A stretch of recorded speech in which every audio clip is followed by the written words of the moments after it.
Hello, and thanks for joining us. Today I'm looking at what I'm hoping is going to be an absolutely exceptional malt whisky. I have here a bottling of Teaninich. This is an Adelphi selection bottling.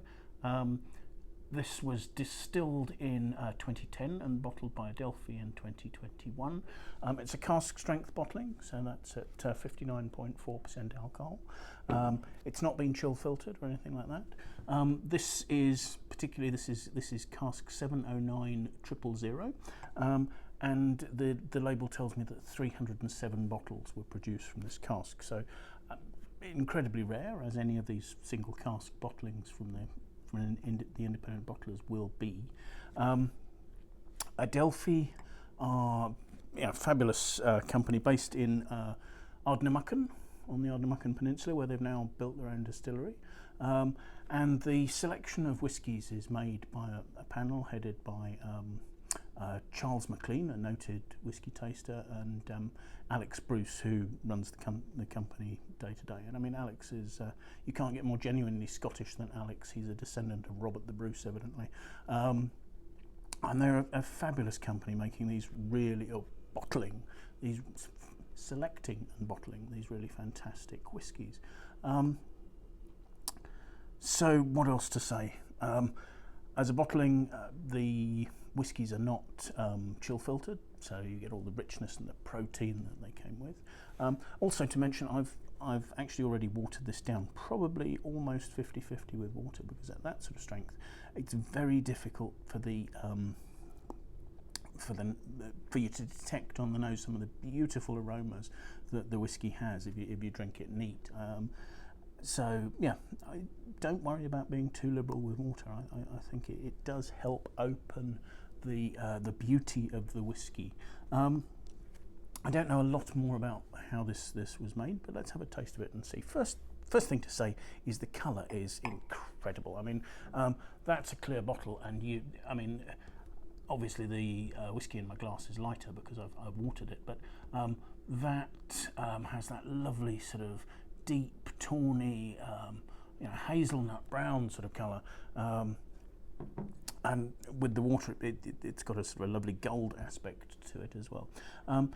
So for aromas, I'm expecting from the colour, I'm expecting this is going to be really powerful, and actually, it doesn't disappoint. There's a fantastic warmth there, a richness. I find with cask strength whiskies, often you'll get a sort of a caramel note on the nose, and there is that sort of rich caramel, but underlying a couple of fabulous aromas. Actually, there's a very distinct aroma of orange peel, not candied, but really fresh orange peel, and also really picked out there above the orange peel.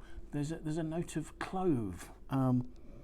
So very distinctive, and clove might not sound that attractive, but the two of them working together is really quite stunning, and very vivid. Other notes there, maybe there's a touch of sort of dried fruit, candied peel, plenty going on, certainly. Intense, complex. So let's have a taste.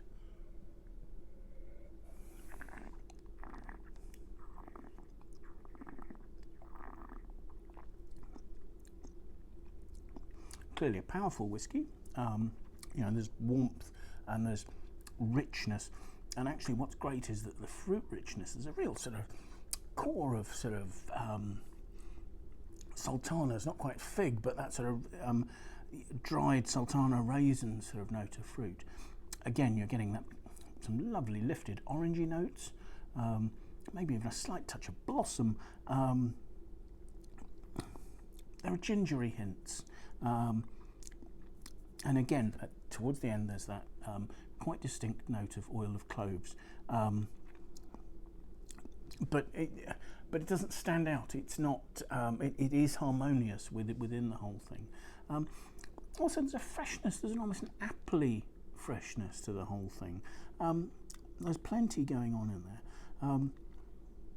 Certainly a whiskey that you can savour.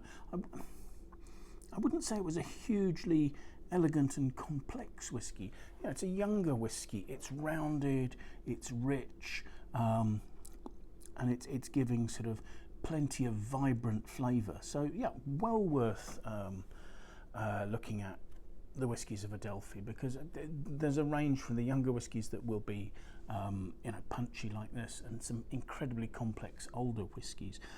Cost-wise, looking up similar aged Adelphi bottlings of Teaninich were priced on our website at somewhere between 120 and 200 US dollars, averaged out worldwide.